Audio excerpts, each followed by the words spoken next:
Bienvenue à un autre épisode de Oui. 35 mm de podcast avec Mathieu et Maxime. Ça va, Maxime? Ça va très bien, toi? Ah, ça pète le feu. Yes! On parle de Denis Villeneuve aujourd'hui. Oui. Et on ne pourra pas résumer sa carrière au complet en un épisode. Pourquoi? Ben, j'ai l'impression qu'on va passer vite sur certains films. Et le but, c'est pas de parler de tous les films, mais ça fitait bien parce qu'il a vraiment fait 4 films au Québec et 5 aux États-Unis, bientôt 6 avec Dune. Ouais, mais là, ça va être Regarde, repoussé. c'est repoussé, on va pas attendre ça sorte. On a le temps. Mais tu m'as fait peur un peu parce que je m'étais dit, OK, on le sépare. Puis là, comment tu as commencé? Je me suis dit, non, on parle-tu de tous les films? J'ai juste écouté les Québécois. En fait, réécouté les Québécois. On les a tous vus quand même. Sa filmographie au complet. Pas un des rares, mais je veux dire, il a fait, c'est ça, là, 9 films, puis j'ai tout vu parce que je suis bien fier de lui. Je l'aime bien, ce petit gars-là. Oui, on est chauvin. Hein? Non, mais tu sais, faut être fier. Mais oui, tout à fait. Et c'est ça, de revenir dans son début de carrière. On va faire cet épisode-là sur les 4 premiers films qu'il a fait. Et le prochain sera sur les films américains. Oui. Je suis allé fouiller un peu sur lui. C'est pas une grande bio, mais il faut quand même se rappeler qu'il a fait ses premières marques de réalisateur à la course Destination Monde. Oui. Europe-Asie, en fait. Ouais. Et qui a été le gagnant en 90-91. Quand même. Donc, ça, on l'a pas connu, pas moi. Ben, j'avais 5-6 ans. Là. Mais ça a duré tous les années 90. Il y en a eu d'autres. Ouais, moi, je j'ai pas souvenir d'avoir regardé ça. Moi, je me rappelle de cette émission-là, mais les années plus tard. Là, Ouais, c'est ça. J'ai quelques souvenirs. Mes parents écoutaient ça. Ça avait l'air vraiment C'était cool. le fun parce que puis il y a plein de monde qui sont sortis de ça. Ouais. Puis là, j'ai pas J'ai la une petite liste. liste rapide. Guy Nantel, Ricardo Trogi, Oui. Robin Aubert, Patrick Masbourian, entre C'est autres. ça, il y en a plein. Parce que c'était mode. Philippe Falardeau. Philippe Falardeau, c'est vrai. C'était souvent des réalisateurs, mais quelques journalistes. Ouais. Parce que c'était reportage, des petits clips. Ils se promenaient dans le monde, puis ils débarquaient dans un nouveau pays, une nouvelle ville, puis ils devaient faire un reportage pour la semaine. C'était Alors, un par semaine, c'est ça? C'était un par semaine, puis c'était comme... Fait que ça amenait comme des réalisateurs qui allaient là, puis ils pouvaient s'essayer à... Ils débarquaient, puis c'est comme, qu'est-ce que je fais? Puis il faut que je fasse le montage eux-mêmes. C'était sur tape. Fait qu'ils étaient dans une chambre à l'autre bout du monde, puis il fallait qu'ils envoient ça après à Radio-Canada. C'est quelque chose quand même. Là. Ça devait être pas aussi facile qu'aujourd'hui. Non, vraiment pas. Vraiment pas. Ce qui rend ça encore plus impressionnant, là, selon moi. Oui, tout à fait. Puis ça a fait que il y a beaucoup de jeunes réals qui sont allés là, de jeunes journalistes comme Masbourian. En fait, ça leur permettait de faire pas n'importe quoi, mais oui, d'essayer des choses. 20 ans, tu es intéressé par les médias en général, l'information ou le cinéma, puis tu as cette opportunité-là de voyager en même temps. Oui, ils te donnent un Kodak, un billet d'avion, puis tu pars. Puis tu es payé. T'étais tout seul. T'étais tout seul. Oui, il était tout seul. Ouais. Aïe, aïe. Fait qu'il débarquait, puis c'était comme, qu'est-ce que je raconte? Fait que c'est comme comment je raconte la ville par une histoire, par un... Il y avait le choix, je pense, qu'il pouvait faire soit quelque chose de documentaire, reportage, plus nouvelle. Il pouvait faire une fiction, si vous voulez. Juste qu'il représente comment ils ont vécu la ville, comment ils ont vécu telle affaire. Oui, c'est ça. S'imprégner un peu de leur semaine. C'était cool. Ensuite, il a gagné un prix avec ça. Il a pu faire un film à l'ONF. Il a accompagné Pierre Perrault dans son dernier film. Ça, c'est cool aussi, parce que dans le Grand Nord, Pierre Perrault faisait des documentaires. Il allait très loin. Et ensuite, il a fait Cosmos, qui est... T'as-tu vu? Moi, je l'ai vu. J'ai jamais vu Cosmos. J'ai aucun souvenir, mais je me rappelle avoir vu ça. C'est plusieurs réalisateurs qui font tous des petits segments, puis c'est regroupé ensemble. Et ça s'est quand même rendu à Cannes, dans la vignette... Non, dans la quinzaine des réalisateurs. Dans la quinzaine, en 97.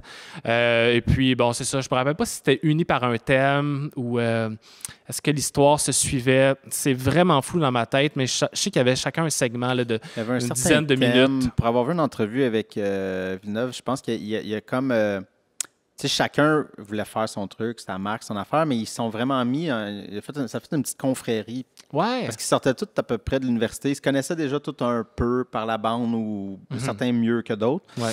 Puis ils ont quand même voulu... ils s'entraidaient sur les autres. Puis il y avait une volonté d'avoir un truc uni, mais en gardant chacun leur couleur, leur style là-dedans. Là.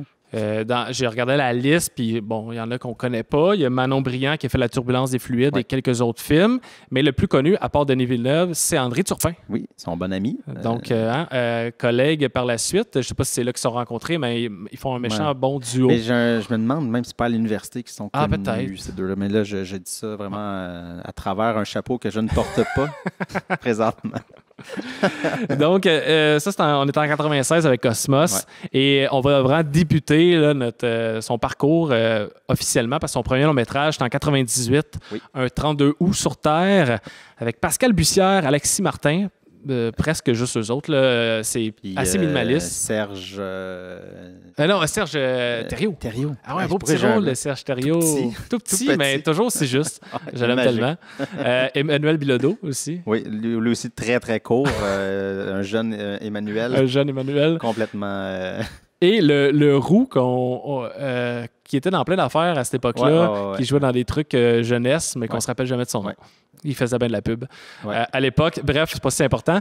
Un film qui s'est rendu aussi à Cannes pour Un certain regard et dont la DOP est signée André Turpin, scénario, réalisation Denis Villeneuve. Je veux savoir, toi, comment tu as trouvé ça? Parce que moi, je l'ai vu pour le podcast. Je l'avais pas vu... Et ça fait partie de mon syndrome que je retourne. J'ai de la misère à retourner dans le passé des réalisateurs. Oui, on a déjà parlé. J'ai vraiment pas trippé. Ah non? Non, pas tant. Puis ça va être la même chose pour Maelstrom après. Puis, parce qu'il y a vraiment une cassure. Puis il faut dire que ces deux premiers films, il les a scénarisés. Mm-hmm. Puis en fait, je vais casser le truc tout de suite. Parce qu'après, il n'a plus scénarisé rien à part qu'il a aidé au scénario. Ouais. Il partait de quelque chose qui existait, là, comme la pièce de théâtre de Wajimawa, entre autres, ou un fait vécu. Un fait vécu, mais le scénario, c'était pas lui qui le faisait, mais il aidait au scénario. Oui. Polytechnique, c'est pas lui. Polytechnique, c'est ça. Et je pense que c'est pas un scénariste.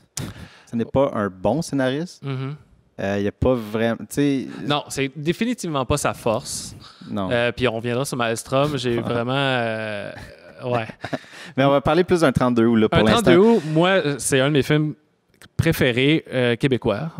Puis j'avais peur de le revoir en me disant ça va changer.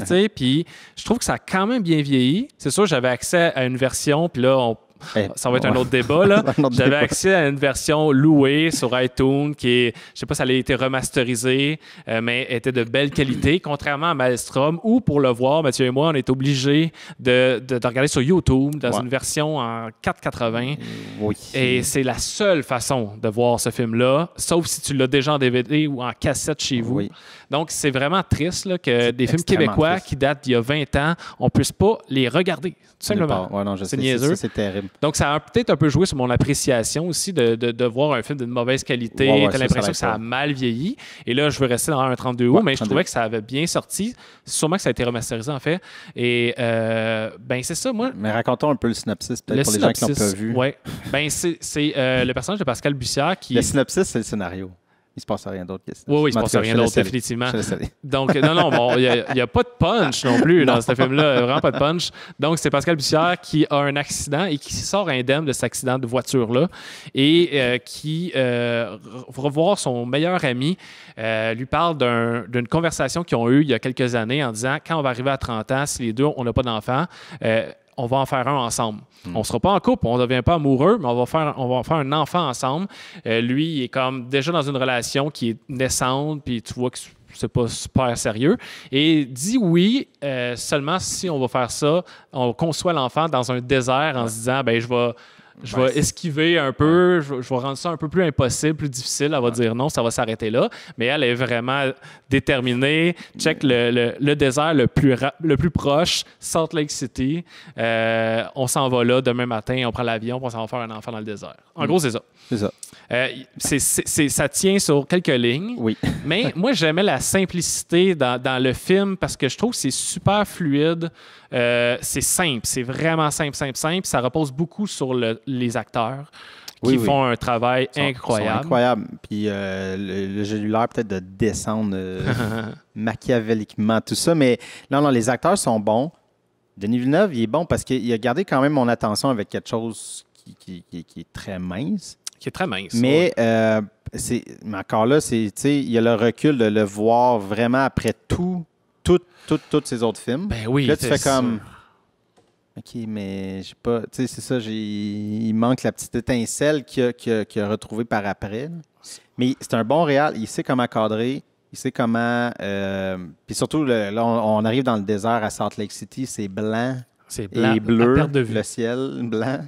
Blanc. Et il réussit à jazzer ça, les plans. Il fait des belles affaires avec des plans de haut, les deux personnages qui sont minuscules et qui vont marcher. C'est niaiseux, mais il y a une petite poésie là-dedans. Il y a une beauté dans les plans qui sont minimalistes. Mais ouais, c'est sûr qu'il était un peu dans un mode... bon, c'est ses premières armes comme réalisateur de long-métrage sur 1h30. C'est pas un film qui est long, mais quand même. Ouais. Et... on est un peu dans quelque chose qui ressemble à la nouvelle vague française. Oui. Ça date de loin, ça fait longtemps que j'en ai pas vu, des Godard, des Truffaut, etc. Mais il y a quelque chose qui est un peu dans l'expédition un peu aussi. Là, c'est très surtout frénétique. les moments au début à Montréal. Ouais. On est dans tac, des transitions super rapides, des pannes, des plans à l'épaule dans la ville de Montréal, des affaires qui sont... C'est assez bavard aussi. Fait qu'on est dans une espèce de liberté, une légèreté collégienne un peu qui rappelle cette nouvelle vague-là. Puis je pense que quand t'es jeune, t'as même pas 30 ans, puis tu fais un premier long-métrage, c'est sûr que ça ressemble à ça. Des années 90, ça n'a pas le choix de ressembler à ça. Fin 90, c'était extrêmement postmoderne dans le sens que c'est je veux dire, c'est Villeneuve puis Turpin qui font looker ça. Définitivement, Puis on va en parler dans Maelstrom, mais dans Maelstrom, c'est encore plus ça. Oui. Ils ont pimpé la patente, mais tu sais, puis moi, je voyais là, en ça, puis dans Maelstrom, c'est pas pareil, mais je voyais comme les débuts de Dolan très flash, mais comme pas tant de substance. Mm-hmm. Tu sais, c'est beaucoup sur, c'est ça, la maîtrise du médium, le truc, la patente. Tu sais, oui, il dirige bien les comédiens, mais l'histoire, il y en a... Mais moi, c'est des films sans histoire, là, on en connaît plein, là, puis il y en a qui sont vraiment bons. Là, il y en a. Mais moi, c'est les dialogues, j'ai trouvé super bons. C'est pas un grand scénariste, mais là-dessus, au niveau dialogue, c'est bon. Il y a de l'humour, c'est touchant, une relation d'amitié, mais tu vois que le gars, Alexis Martin, a déjà aimé et aime encore visiblement Pascal Bussière, ce qui fait un enfant pour les bonnes raisons. Il y a tout ça qui joue là-dedans et leur périple est très... c'est le néant, mais ça reste qu'ils progressent là-dedans. Quand ils se ramassent dans une petite chambre suite proche de l'aéroport, confinés, puis là, ils boivent. C'est du jump cut. Bon, encore là, l'espèce de nouvelle vague. Ouais. Mais, je sais pas, c'est tellement naturel, je trouve. Je m'imaginerais parler comme ça, genre... C'était très cohérent, c'était pas surjoué, c'était pas surécrit. Je trouvais que c'était très juste dans le dialogue. C'est sûr.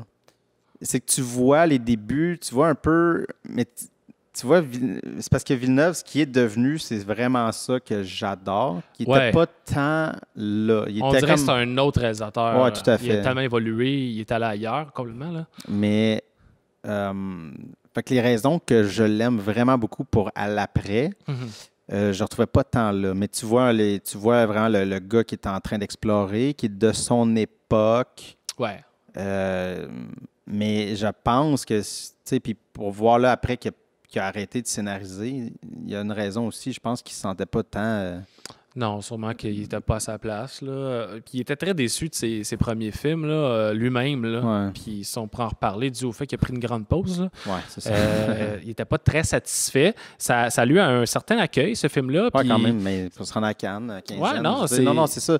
Puis probablement qu'il faut se remettre aussi à l'époque, parce que moi, j'ai plus de misère à faire. Je deviens très critique, mais j'ai de la misère à absorber le temps, des fois, là, qui passe. Moi, le début du film, il n'y a pas beaucoup de dialogue avant qu'on arrive à Alexis Martin. C'est quasiment un 10 minutes de à part quelques dialogues avec Serge Thériault, là, c'est très minime. Ouais. Puis on dirait qu'il prend vraiment le temps d'installer, parce que Michel a un accident, ça prend 3, 4, 5 minutes. Mais je trouvais que les plans ils étaient assez stables, ils maîtrisaient bien. Ouais. Puis j'étais accroché, même si c'est pas, ça avance pas à full pin comme histoire, mais ça, c'est sa travailler marque de avec le commerce. silence, ça marchait vraiment bien. Là. Ça, c'est une marque de commerce qui te garde de prendre son temps, de Ouais. placer les affaires, jouer beaucoup le Il y silence. avait déjà ça, c'est cool. Ça, il l'a fait.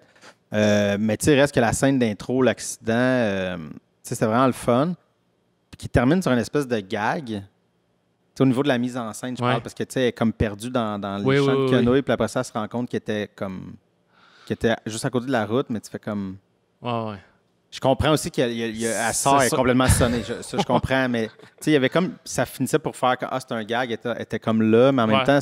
Je l'ai même pas vu comme un gag, en fait. Mais moi, j'ai ri. Je sais pas si t'as voulu, mais je trouvais ça drôle, parce que justement, c'est qu'elle tourne en rond d'un canoë pour se rendre compte qu'elle était déjà à côté d'une route, là. Puis il y a un peu le genre de Ben, c'est ça, il y a quand même l'humour qui est volontaire. Je sais pas si c'était le cas de ça, mais tu sais, dans le long travelling, là, dans la ruelle, tu sais, c'est pas drôle, mais il y a un petit quelque chose quand il s'en va juste essayer de se confirmer s'il fait le bon choix avec son coloc qui se réveille dans son sommeil. C'est extrêmement drôle. Manuel Bilodeau, il est toujours vraiment bon. Puis là, il est drôle dans ce qu'il dit. Il l'écoute pas pantoute. Moi, je riais parce que des fois, c'est pathétique. Des fois, c'est juste cute. Des fois, c'est vraiment juste drôle. Fait que je suis passé par plein d'émotions, mais c'est un fleuve tranquille comme film, évidemment. Ouais, c'est pas... Mais, on passe à Maelstrom. On peut passer à Maelstrom. J'ai plus de. Ouais. Ben, les gens vont peut-être plus se connecter aussi parce qu'ils l'auront. Ça reste assez méconnu, un 32 août. Moi, je vous dis d'aller le voir. Puis, vous pouvez le louer, celui-là. Fait que profitez-en. Là. Et c'est genre 2$ sur iTunes. Contrairement à Maelstrom, et là, avant qu'on en parle, Maelstrom, ça l'a raflé tout. Ben, pas toutes, mais je veux dire, au Jutra, ça a gagné 7 Jutra. Et là, je vais mettre des bips là, pour biper ce que je viens de dire. Feu Jutra. Donc, meilleur film, meilleur réalisateur, meilleure actrice, meilleur scénario qu'il a écrit. Donc, ça a gagné beaucoup de prix. Ça a fait la tournée des festivals. Ça a été bien reçu. Mais moi, j'ai moins trippé en le réécoutant. En le réécoutant, ouais. À l'époque, I guess que j'avais aimé. J'avais vraiment aimé. Puis moi, probablement que c'était aussi lié avec un crabe dans la tête de Turpin. Ouais, c'est pas mal la même année. Mais il est sorti un peu après 2001-2002. Mais ça se peut, oui. Mais je pense que j'ai vu un crabe avant, puis là, j'ai vu Maelstrom. Deux films qui se ressemblent énormément. Ouais. Pas juste à cause que c'est Turpin, mais on est comme dans la même vibe, là, tu sais. Ouais, les trentenaires perdus. Ouais, c'est ça. Le classique. Crise identitaire. Crise identitaire. Encore là, un accident d'auto, il était comme abonné à ça. Comme un Alejandro Iñárritu. C'est vrai. Qui répète. Mais là, ce coup-là. C'est quoi l'histoire? En fait, c'est l'histoire de j'oublie son nom du personnage, mais joué Bibiane. par Bibiane. Quel nom? Ça s'oublie pas, ce nom. Bibiane, jouée par Marie-Josée Croze, qui est excellente. Ouais. Elle a comme une boutique de mode. Elle a comme hérité de sa mère. Quelque chose, c'est ça. Ouais. Comme femme d'affaires. Mais ça se dévoile lentement. C'est comme Potler, elle a une boutique. Mais elle a l'air comme peu désabusé de tout, puis tout va pas bien. Maintenant. Puis un soir, trop bu, elle frappe un homme en auto et elle n'arrête pas parce qu'elle s'en rend comme pas tant compte. Elle essaie de frapper de quoi, mais c'est un peu, c'est ça, sous l'effet de l'influence, puis elle continue. Puis après, elle apprend que l'homme est mort. Et là, elle va comme tomber vraiment là, dans un peu une descente, en fait. Une dépression là, de genre, mon Dieu, qu'est-ce que j'ai fait? Mais là, elle ne sait pas comment dealer avec tout ça.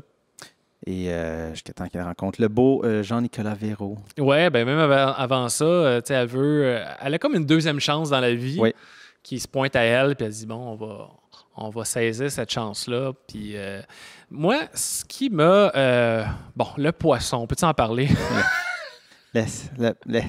Faut dire que c'est comme narré, mais pas tant que ça, parce que c'est pas si présent, mais surtout au début. Et ponctué un peu à la fin, par un gros poisson d'une autre époque, grotesque, qui se fait couper à la hache dans une boucherie. Là, c'est pas une poissonnerie, là, c'est une boucherie. Oui. Non, mais c'est plein de sang. Ouais, ça a l'air comme un peu médiéval, bourreau, mais plus une place de bourreau. Une place de bourreau. Donc, le poisson, et c'est la voix de Pierre Lebeau, qui parle, se fait trancher la tête. C'est un autre poisson qui poursuit l'histoire. C'est toujours Pierre Lebeau. Toujours Pierre Lebeau. Donc, bon, le lien, c'est peut-être avec le titre du film, Maelstrom, il y a la poissonnerie, parce que la personne qui se fait faucher en voiture est un poissonnier. Ouais. Mais à quel point c'était nécessaire? C'était plus ça mon point. Là, ça avait aucun... C'est pas nécessaire. On dirait que c'est une fausse bonne idée. Là. Ouais, mais c'est peut-être de ça qu'il était déçu. Peut-être que j'arrête de scénariser, là. Qui fait des cauchemars la nuit. Il pense à des poissons. Non, c'est ça. Mais tu sais, ça, c'est pas un aspect qui est assez dramatique pour me faire détester un film. Là. Je peux passer par-dessus ça. Là. C'est pas mais il disparaît. Il est là. Long bout, il est plus là. Puis à la fin, c'est comme un épilogue, en fait, qui revient. Fait qu'on l'oublie, puis là, il revient à la fin. OK. Parce que, tu sais, ça dit, je vais vous raconter une belle histoire d'amour, même, je pense qu'il dit ça. Puis ça part, puis c'est juste dramatique. Puis vers la fin, c'est vrai qu'il y a plus un happy ending. Puis voilà, c'était l'histoire. Je suis comme, hey, va-t'en, là. Non, c'est ça. Je sais pas. Honnêtement, j'ai pas compris. Je pense pas qu'il y a grand-chose à comprendre. Non, c'est ça. Là, mais je pense que c'est pour ça qu'il était très dans le post-moderne. Très dans le on va flasher, je fais des affaires, mais comme c'est pas tant dans de l'ordinaire. Puis là, sa caméra était beaucoup plus intense, là, les extrêmes close-up, très close. Une focale qui est pas longue, là, parce qu'on a bien des flous, on joue. Mais le jeu de la caméra est fou, par contre. Là, Turpin, je sais pas si c'est lui qui a manœuvré, là, j'ai pas regardé, là, mais écoute, les espèces de pannes, zoom sur quelque chose, ça revient, on claque, puis je sais comme, mon Dieu, c'était... Il y avait quand même une exécution qui, des fois, devenait un peu trop intense. C'est ça, ils sont très dans le flash. Mm-hmm. Par contre, moi, Maelstrom, j'ai vécu plus d'émotions que dans un 32 août. C'est plus... En tout cas, moi, j'ai eu plus... Les plus proches et larmes aux yeux, plus par le jeu de Marie-Josée Cross qui est complètement fragile dans...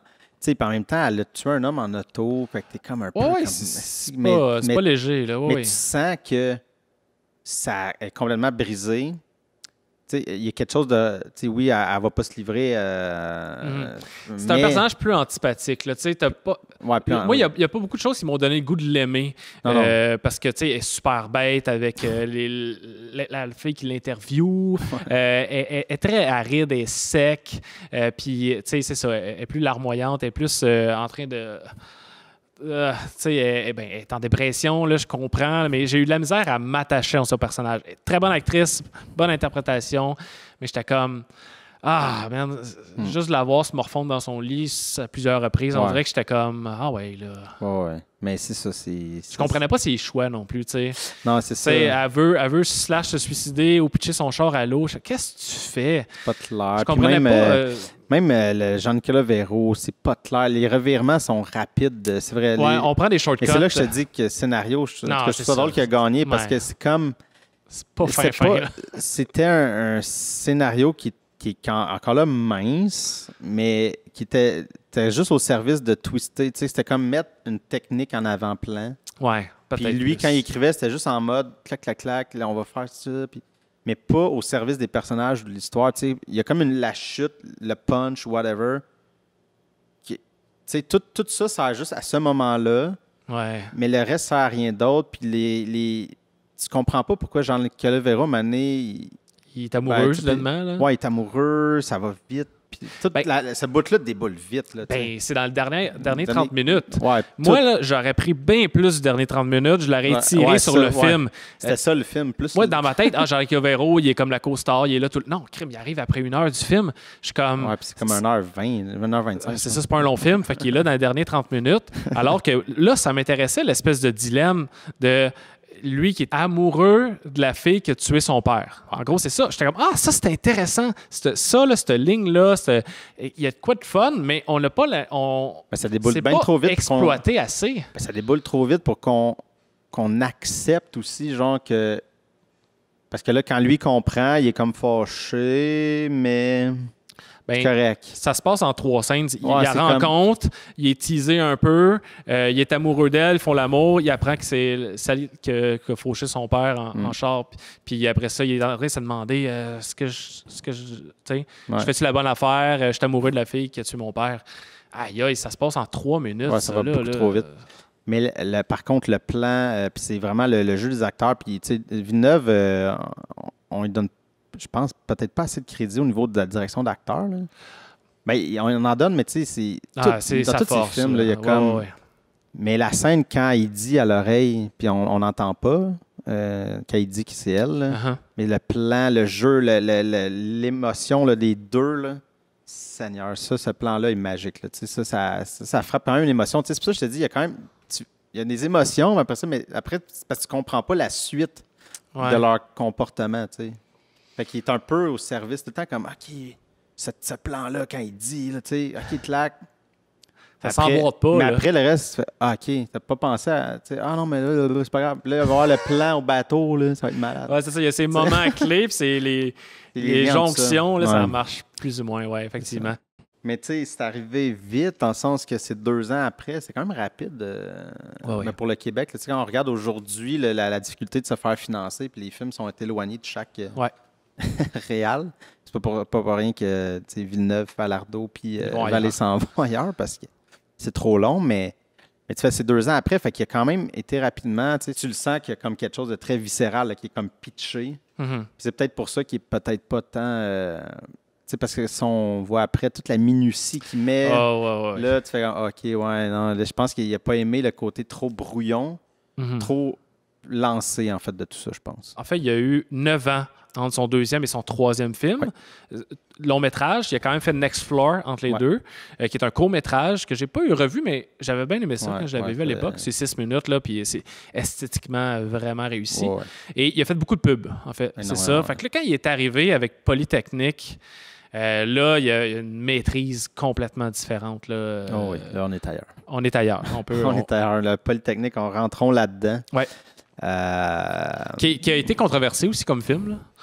Ben oui. Ben, je sais pas, je me rappelle pas à l'époque, mais je relisais des trucs, puis tu sais, je veux dire, dès que tu remets, mettons, à la surface un événement tragique qui datait d'il y a 20 ans, c'est sûr c'est sensible, puis là, tu vas avoir des critiques qui vont aller dans les deux bords, d'autres qui vont dire que c'est important pour la mémoire de se rappeler, et si c'est bien fait, et là, lui, il avait l'aval, justement, des familles des victimes et de l'association qui avait été créée pour ces victimes-là. Mais c'est sûr que de l'autre côté, t'en as qui vont dire, qui vont être fâchés parce que ça sert, c'est quoi l'utilité de ce film-là? On va ouvrir une cicatrice. T'sais. Ouais, c'est ça.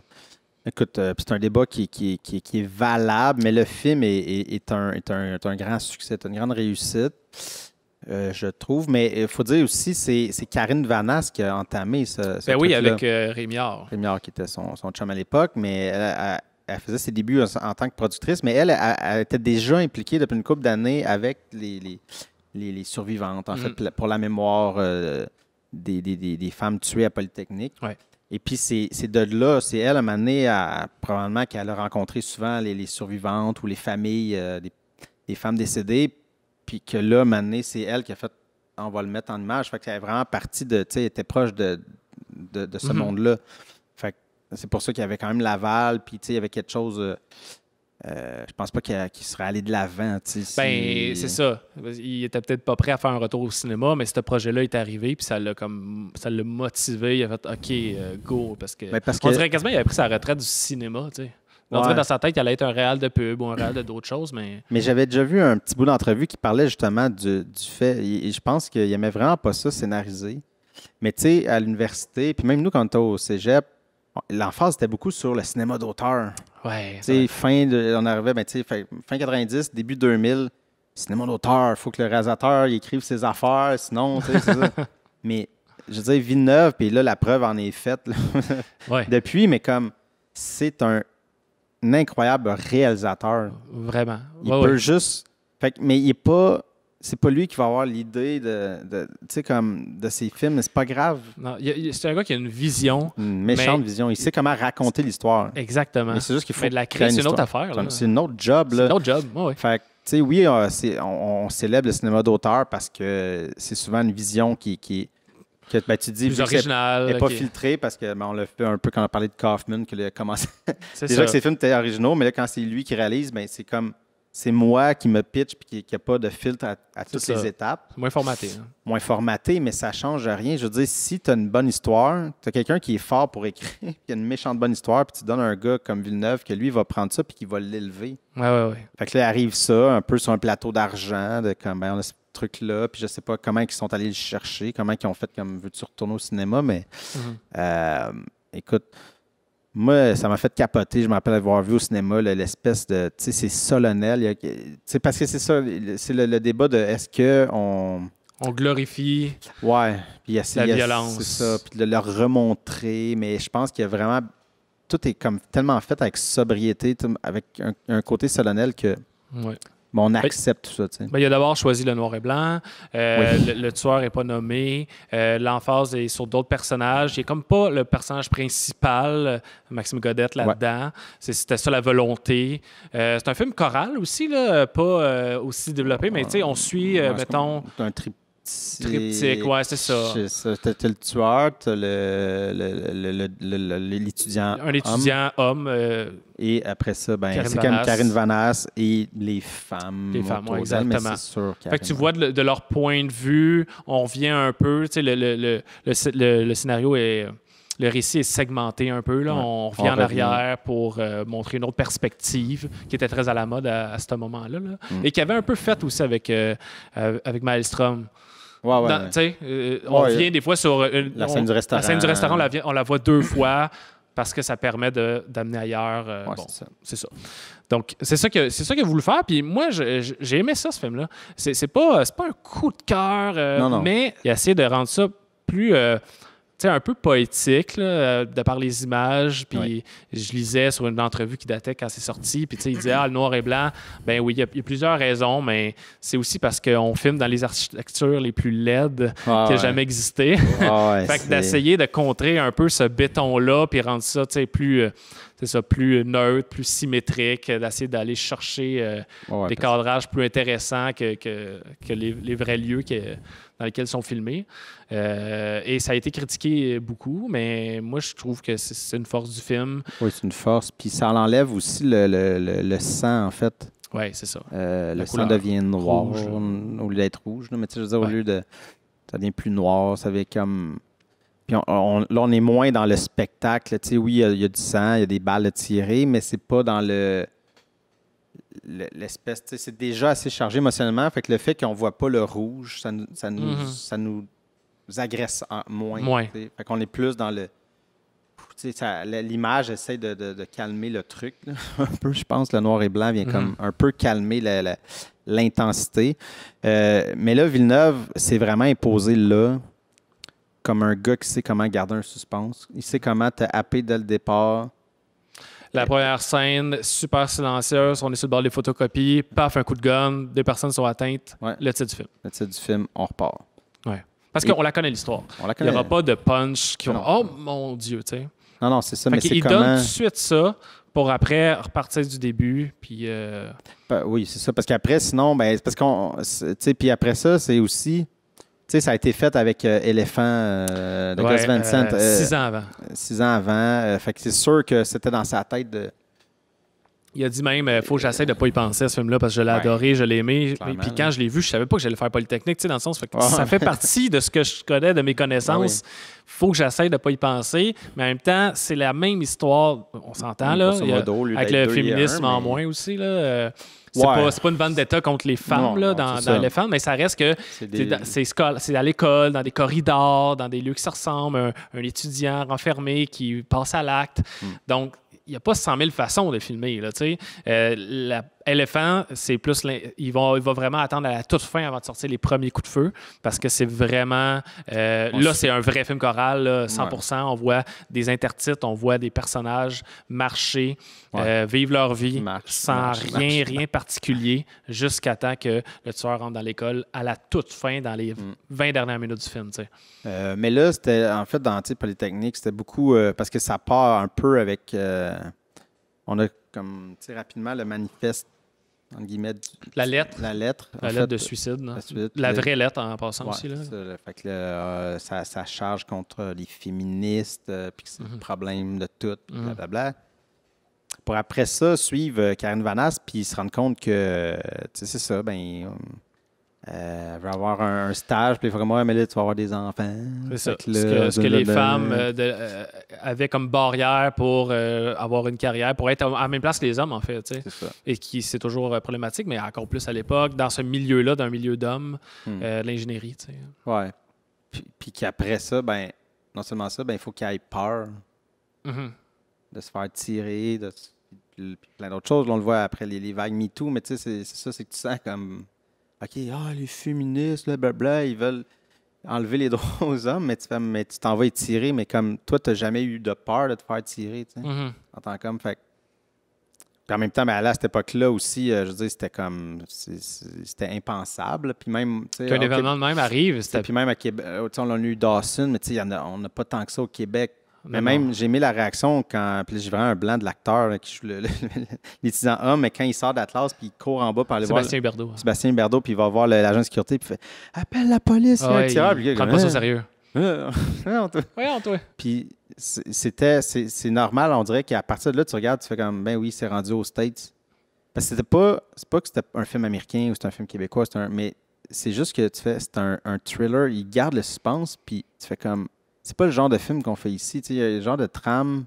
Tu sais, de juste, je mets un truc, clac, on va suivre le. Je vais vous garder en haleine, même si on sait qu'est-ce qui va se passer, mais comme il réussit à insuffler une émotion qui décuple en fait tout ça, l'espèce de. Puis que c'est juste la suite logique d'après. C'est pas mon préféré, mais je me rappelle l'impact de faire, parce que j'avais vu Maelstrom, j'avais pas vu un 32 août, puis là, on est plusieurs années après, puis faire comme. Villeneuve, elle revient. C'est pas surprenant qu'il fasse Sicario après, tu sais.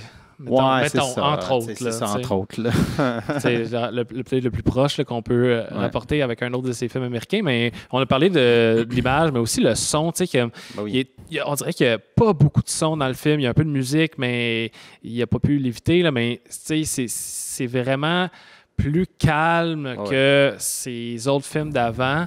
Et c'est sûr que quand tu as des coups de fusil, ça rentre au poste, là, parce que des fois, tu entends juste ça.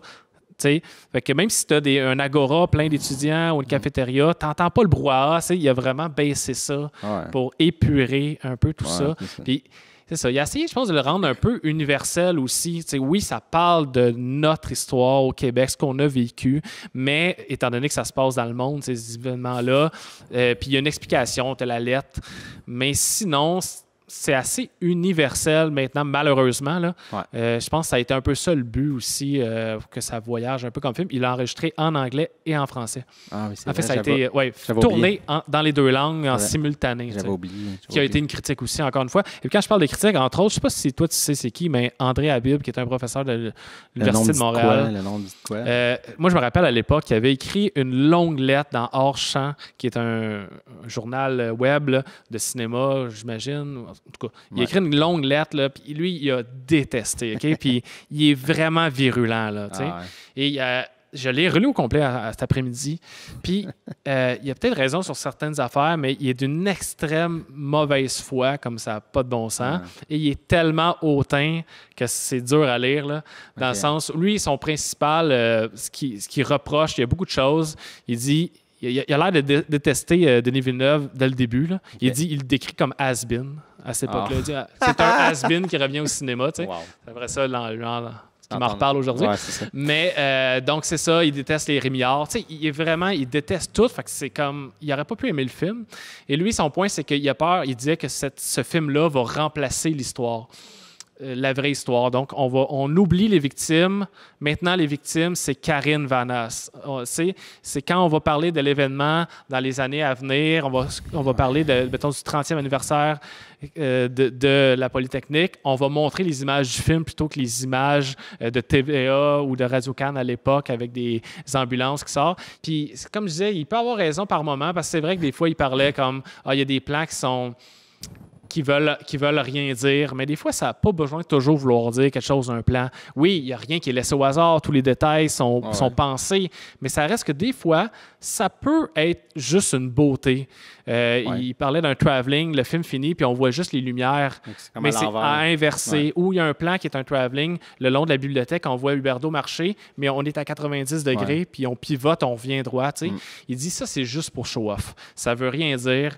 Puis je suis comme, oui, mais c'est vrai que ça veut rien dire, mais c'est-tu grave? Il dit, là, on fait du beau avec une tragédie.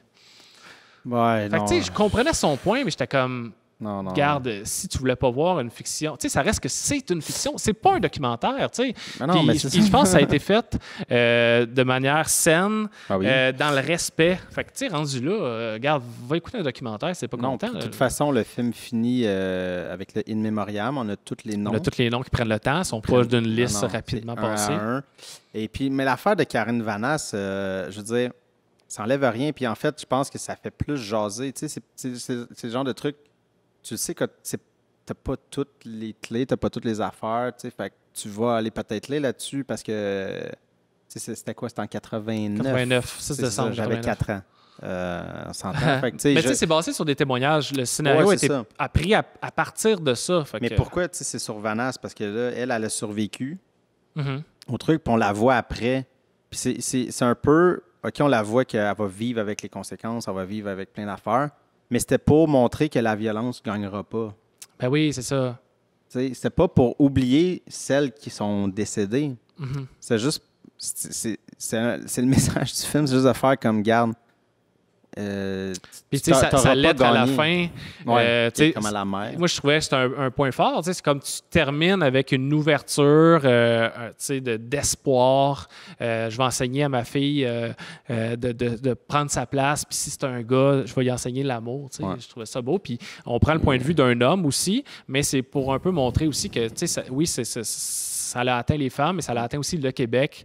Puis ça a Ah oui. atteint la société. Là, Ah oui, en tout à là. fait. Puis, en tout cas, les lettres, on peut faire un gros lien avec incendie. Oui, oui, ben c'est Qui ça, est venu on peut y après. arriver. On peut y arriver parce que le temps avance. Le temps file. Ouais. Incendie, l'année d'après, je pense que c'est déjà amorcé. Là. Il a comme fait un peu les deux en parallèle. Ouais, probablement, parce que je pense que Ça a été plus long, Incendie. incendie, ben, tu sais, parce que de toute façon, comme il n'y a pas scénarisé aucun des deux, tu sais, il a aidé à Polytechnique, mais il n'est pas arrivé au début, au jour 1. non, c'est ça. Puis c'est un truc qui a clairement été proposé. Incendie devait être en développement, mais c'est une pièce de théâtre de Wadji Mouawad. Oui. Donc, l'histoire est là. C'était juste de Mhm. formater ça et de lui donner un sens en cinéma. Il a écrit les dialogues. Il a comme, c'est ça, Ouais, comme ouais. tu dis. Fait que ça, il l'a Non, vraiment mais bien fait. Là. mais il participe, tu sais, il participe souvent au scénario, même avec aux États-Unis, un peu. Le Ouais, ouais. Arrival, il a aidé. Mais c'est ça, c'est tant que c'est pas lui qui a amené l'idée. Après ça, il est bon fort. comme en script édition. Tu sais, en fait, de Exact. faire comme le film va avoir ça, j'ai besoin de tel dialogue. Tu sais. Ouais. En tout cas, on en reviendra. Mais Incendie pour s'il y a des gens qui l'ont pas vu. Ah non, ben là. Mais si vous l'avez pas vu, pour vrai, arrêtez de nous écouter. Allez le voir puis revenez parce qu'on risque de spoiler des c'est affaires. sûr spoil. C'est sûr spoil. Non, c'est ça, vous reviendrez. Mais oui, donc là, je pense que c'est le film, et c'est peut-être un des films québécois qui a eu le plus d'écho à travers le monde. Là. Ah, tout à Peut-être fait. le film canadien. Là. Probablement. Incendie a voyagé et est connu, surtout maintenant à cause que Denis Villeneuve est connu, mais ça reste que ce film-là a été vu. Puis j'essaie de penser, tu sais, même Crazy avant n'a pas voyagé autant. C'est sûr qu'il y avait une le dimension déclin. plus internationale de Ouais, déjà, Incendie. c'est ça. Il y a déjà un truc très international là-dedans, du fait que c'est ça, c'est Wadji Mouawad. Fait que ça parle un peu aussi de ses racines. Ouais, ben c'est libanais, je pense, mais libanais, là, on mais nomme pas. On nomme pas parce que. Mais Villeneuve l'avait dit en entrevue, je voulais pas faire un faux pas. Mhm. Parce que là, c'est basé sur des guerres civiles, les affaires, les trucs. Puis il dit, je voulais pas m'empêtrer là-dedans, pas par manque de respect, mais parce que c'est pas ça l'important Pas du ça, film. l'histoire. C'est une quête familiale dans un chaos social. Ouais. Puis il dit, si je faisais comme un faux pas en mettant mal en scène un truc, puis là, ils font, mais là, c'est pas de même, ça s'est truc passé. politique Puis là, non, mais c'est pas précis. ça le point. Je veux juste parler de violence, puis de guerre. Puis Mhm. tu sais, fait que c'est ça. Fait qu'il a fait comme je vais changer les noms. C'est tous des noms fictifs de villes. Mais peut-être donner le synopsis. Ben, c'est deux jumeaux qui, à la suite de la mort de leur mère, qui est justement une immigrée de cette région-là, du Moyen-Orient, Ouais. à la mort de leur mère, ils reçoivent chacun une lettre. L'un, c'est la lettre qu'ils doivent remettre à leur père, donc ils apprennent que leur père est encore vivant, Oui. et croyant qu'il était mort à la guerre. Et l'autre lettre qui est remise à l'autre frère, sœur, c'est de retrouver leur frère Et là, ils apprennent qu'ils ont un frère. Ouais. Ils n'ont jamais entendu parler de ça. Et une fois que les 2 lettres seront remises, ils vont recevoir une 3e lettre.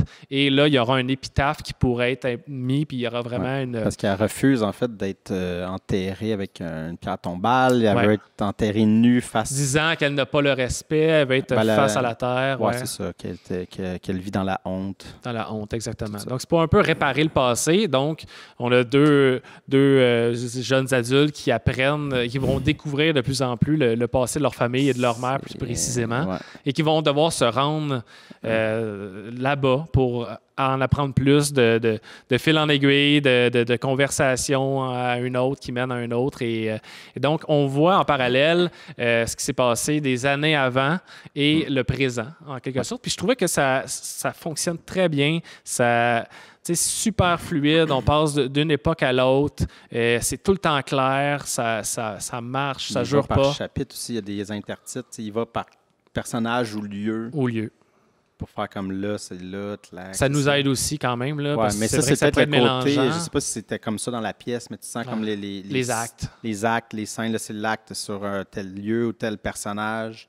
Puis ça avance, mais il y a, je n'ai pas vu la pièce, mais je pense qu'il a quand même bien réussi parce qu'on sent pas que c'était du théâtre. Non, vraiment pas. Même que je me demandais, j'ai pas vu. Je pense que je l'ai lu à l'époque là, au cégep, mais je l'ai pas vu. Puis j'étais comme, qu'est-ce que ça peut ressembler? Parce que c'est tellement cinématographique. Je me dis, sur scène, à quoi ça doit ressembler? Je me suis posé la question dans ma réécoute parce qu'il l'a vraiment bien amené au cinéma. Là. Il l'a imagé, c'est magnifique. Puis des fois, je sais pas s'il a enlevé du dialogue, mais c'est... Oui, peut-être, parce qu'il y a beaucoup, il y a des moments de juste... juste d'action ou de silence. Là. Ou juste, Jeanne, la fille qui est là-bas, mais quand elle marche, mettons, elle trouve l'ancienne prison, ou des moments comme dans un ancien village, mais on la voit juste qui marche et qui regarde. Qui est observatrice de ça. Il est très dans... Puis, tu sais, il profite du fait qu'il est allé filmer, je sais pas où il a filmé, en fait. Là, en Jordanie. En Jordanie, OK, mais c'est ça, mais il profite d'être là-bas, puis il profite des... Ouais. On les voit, là, on voit qu'on est sur location, puis on est imprégné de cet univers-là. Ouais. Écoute, ce film-là, je m'en rappelle encore, je l'ai vu au Quartier Latin. J'ai pleuré ma vie, comme la salle au complet, comme j'imagine tout le monde qui ont vu ce film-là. Et des gens inconsolables dans la salle, parce que... Puis là, je l'ai réécouté juste avant de m'en venir. Je l'écoutais comme en accéléré, parce que je l'ai revu aussi après, mais je voulais juste revoir des petites scènes, puis OK, ouais, c'est ça. Puis là, la fin, je l'ai laissé rouler, puis je me suis mis à repleurer, même si je n'avais pas écouté le film au complet. Je me suis mis à repleurer, puis j'étais comme, Seigneur, c'est... Ouais, c'est vraiment une bonne histoire. Je pense que la pièce avait été un succès aussi, là. Et ça ne repose pas juste sur un punch non plus. Tu sais, dans le sens où tu as un punch à la fin, mais ça ne repose pas juste là-dessus. Tout le chemin pour s'y rendre aussi est magnifique. Est magnifique et émotionnel et dur. Tu sais, la scène dans l'autobus où il se cache. Qui est le poster, en fait. Là, qui est le poster, mais tabarouette. J'avais oublié ça, moi, là. Elle dit, hey, je suis chrétienne, puis elle fait semblant parce que dans le fond, ils se font attaquer. Une espèce d'embargo, puis ils se font attaquer. Et elle dit, je suis chrétienne, sauvez-moi. Fait que là, elle part, mais à côté d'elle, il y a une femme aussi qui a été un peu survivante là, des balles de fusil, qui est avec sa fille. Et elle va dire, hey, c'est mon enfant pour la sauver, sachant qu'elle ne peut pas sauver les deux. Mais, non. Mais là, la petite ne fait que crier maman, maman, maman. Fait que là, les autres comprennent très vite que c'est pas vrai. Alors, c'est un film très violent, mais qui a une sobriété quand même dans. Il n'est pas. Puis encore là, c'est pas graphique. Les scènes d'action, mais je veux dire, il y a quand même. On parle d'un viol, puis c'est pas montré. Non, mais je veux dire, c'est un film de violence. C'est ça un peu la fin quand elle dit on va finalement rompre le fil de la colère, l'espèce de. La colère qui se passe de génération en génération, qui est dans cette région-là, souvent. C'est ça. Puis c'est un peu aussi une démonstration de. Il y a un acte de violence, ben, tu vis avec les répercussions, puis tu vas recréer de la violence. Puis c'est juste un cercle qui tourne. Tu as même le fils, Maxime Godette, qui est tout le temps... il est enragé au début. Il est enragé au début, il est juste à fleur de peau, il est comme hey, « je vais en finir avec ça, je déteste ma mère ». Tu vois qu'il y a de la colère, même s'il ne connaît même pas son passé. Oui, c'est ça. Et le but, c'est d'essayer de briser tout ça. Fait que oui, c'est pas ça, je dis, c'est un film de violence. on la sent, la violence, mais il est quand même assez pudique. Là. Mais il nous fait ressentir tout ce poids-là, en fait. Là. C'est ça, tu sais. Et puis, il prend son temps. Il prend son temps. Oh mon Dieu, il avance, mais on décroche pas, même si il se passe rien. En guillemets, il se passe rien. Ben non, mais ça peut être répétitif de voir Jeanne qui s'en va voir du monde, traducteur, OK, t'apprends ça. Là, elle apprend que ça part de telle prison. OK, va à prison. Une autre discussion qui ressemble à ça, qui va l'amener à l'infirmière qui a accouché. Fait que ça peut avoir l'air redondant parce que c'est bon, on joue au jeu du téléphone. Un vers l'autre. Mais t'as quand même, chacune de ces scènes-là sont belles. Tu sais, quand il rencontre l'infirmière qui les a accouchées, elle qui réalise que c'est ceux qu'elle a accouchés, puis elle sait très bien que c'est la femme qui chante qu'elle a accouché, puis c'était quelque chose. Là. C'était pas Puis elle est super émue, puis elle veut les prendre dans ses bras, ou juste l'ancien gardien de prison qui est devenu concierge, qui veut pas parler de son passé. Mais c'est une super belle scène aussi qui est tellement simple. Là. Ouais.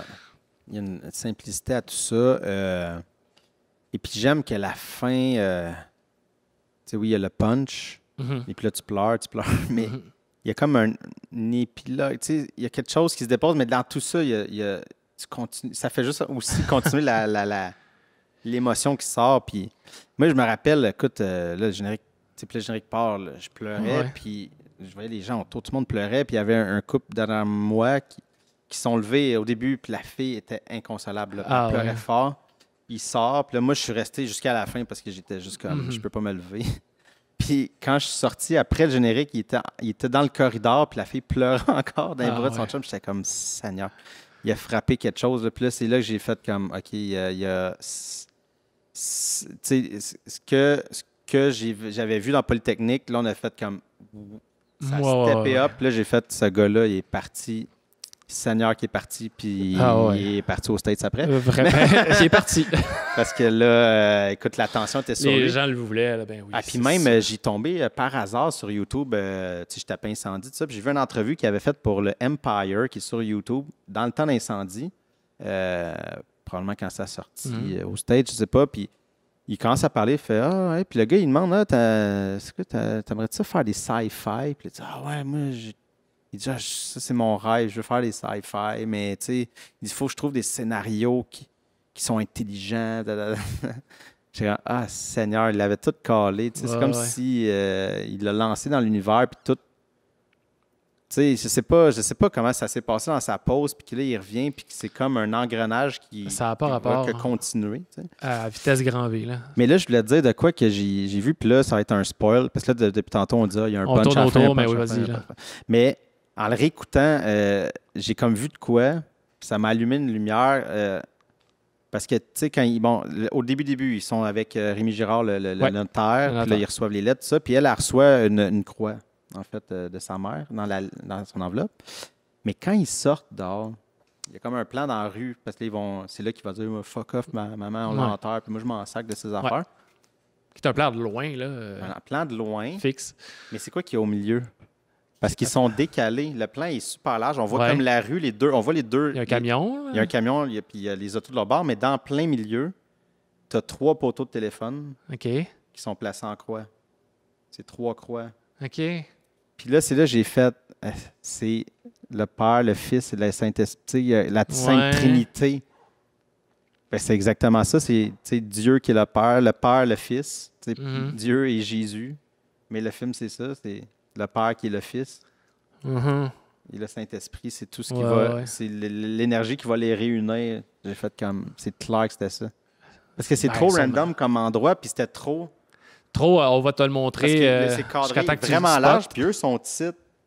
Puis c'est en plein milieu. Ouais, j'ai hâte d'aller voir ça. Je vais le montrer. On le voit sûrement à l'instant. Mais il y en a 2 qui sont clairement... les 2 milieux sont clairement... Celle à gauche, on ne voit pas, mais on comprend l'idée. Là. On dirait qu'il a voulu cacher un peu la troisième pour que ça fasse 3 croix. Là. Ouais. Mais c'est pas anodin là, d'avoir filmé si wide puis à cet endroit-là, en tout cas. Puis que ça soit en plein centre. Mais sinon, écoute, plein de points positifs. La première scène, là, bon, d'abord, peut-être une des meilleures tunes de Radiohead. Oui, qui existe, là, You and You's Army. C'est dans mon top de Radiohead. Ben, c'est ça. Moi aussi, je me rappelais très bien que c'est là-dedans, puis que Denis Villeneuve est un fan de Radiohead. Il en a mis dans Prisoner, je me trompe pas. Puis, en tout cas, et la scène si belle, là, mais dure en même temps qui commence. Là, tu vois juste les enfants se faire raser avec la musique, des ralentis, des traction shots là, vraiment lentes. Il a toujours fait ça un peu. Là, il s'est mis à le faire de plus en plus par la suite, là, mais une espèce de montrer graduellement des personnages ou des nouveaux lieux dans ses films par un espèce de petit pan ou un travelling lentement sur une... clairement, il a steppé up sa game de mise en scène. Quand Maxime Godette va rencontrer l'espèce de général de guerre, je ne sais pas trop la fin. C'est un chef de guerre. Je ne sais pas c'est quoi son titre, là, mais il y a un bandeau. Puis là, quand l'autre arrive, ben, on le voit jamais. Puis même les autres, tout est flou. Parce que Maxime Godette ne voit rien. Puis là, c'est toute la mise en scène. On voit pas vraiment les gens jusqu'à un moment qu'il dit qu'il peut l'enlever. Là, on le voit. Et quand il l'enlève, la caméra sort dans l'arrière de sa tête. Et au moment que tu vois la main faire ça, dans le mouvement ici, là, ça part, puis on voit la tête arriver du général. Là, je me suis tassé du micro, désolé. J'ai voulu mimer. On t'a entendu. J'ai mimé la caméra qui se tasse. Mais, tu sais, c'est simple, mais il y a comme un... Il l'avait déjà, tu sais. Non, mais là, il y avait une attention particulière sur des détails, puis il le maîtrise très bien. C'est ça. Là, tu sens que là, il a pris plein de possession de comme raconter par l'image. Exact. Raconter avec la caméra. Avec la caméra, c'est niaiseux, mais hein. c'est pas tous les films qui le font. Non. Souvent, ça va être raconté par les dialogues, ça va être raconté par une narration, autre chose, mais vraiment par la caméra, c'est un plus. Tu sais, puis en regardant Incendie, puis en regardant Sicario, qu'on va venir dans la partie, mais là, tu fais comme qui puis Prisoners, tu sais, qui a travaillé avec le grand Roger Deakins, comme un gars sur qui on capote les deux, mais tu regardes Incendie, puis tu repeins, tu fais comme on n'a rien envié quand même. Non, vraiment. On n'a rien envié. Tu sais, Deakins aurait fait pareil. Pareil, probablement. Ouais. Ah ouais, sûrement qu'on a travaillé avec moins de moyens en plus. Ouais, ça c'est sûr. Ça c'est clair. J'ai dit sûrement. Mais... Ben parce qu'il y a une partie du budget qui fait qu'il fallait qu'il aille en Jordanie. Puis ça, c'est pas de l'argent qu'on a normalement non, c'est ça. Au Québec. Là. Mais c'est ça qui est fou. C'est comme on est allé là, le film se passe énormément là-bas. Là. Ouais. En grande majorité, il n'y a pas beaucoup de plans. Tu ne reconnais pas Montréal. C'est soit à l'intérieur ou un plan à la fin, au bord de piscine ou une rue. Même la rue, quand il sort du notaire, la rue que je te parlais tantôt, là, mais tu ne reconnais pas vraiment. Puis même, je regardais, puis je pense que c'était marqué Saint-Jacques. Okay. Mais c'est comme tellement anodin. Non, c'est ça. Il l'a rendu anodin, genre Montréal. Il a mis l'emphase sur là-bas. Puis le fait qu'on fait un film québécois, mais ça se passe là-bas, il y a comme quelque chose qui se décomplexifie, de juste, on n'est pas dans... On peut faire, on peut faire plus. Tu sens comme les idées de grandeur de Villeneuve, c'est pas pour rien qui est parti parce que c'est ça. Puis c'est pas... Le Carré de sable québécois était trop petit. Là, puis je pense pas que c'est parce que il y a un énorme respect. Puis il va sûrement revenir faire un film québécois à un moment donné d'ici la fin de sa carrière. Mais je pense que... Après le flop de Dune. On souhaite pas. Non. mais tu sais, je pense que c'est ça. Il y a tellement une vision qui est assez grandiose. Puis sa force est pas nécessairement dans le minimalisme. Là. Non, c'est ça. Fait que je pense que c'était... quoi qu'il est capable de faire des... Il est capable. Il est capable dans les petits moments. Mais il veut faire comme... Mais je peux aller en Jordanie. De toute façon, quand il a fait ses films américains, il a essayé d'en ramener le plus possible. Tu sais, Arrival les filmer au complet au Québec. Tu sais. Fait qu'il a essayé de ramener ça ici un peu. Oui, c'est sûr. Je pense même qu'il n'y a pas son équipe qui le suit aux États, certains de ses techs, ou du monde avec qui il est habitué de travailler. De gars de son, Arrival, parce qu'il a gagné meilleur son aux Oscars. Ah oui, ça se peut. On va reparler de toute façon. On va parler. Écoute, on s'arrête là, Matt. Je suis énervé. On a tellement des bons films à parler aussi, toutes les années 2010. J'arrête. OK, on arrête. Parfait. Bon, on se revoit au prochain épisode.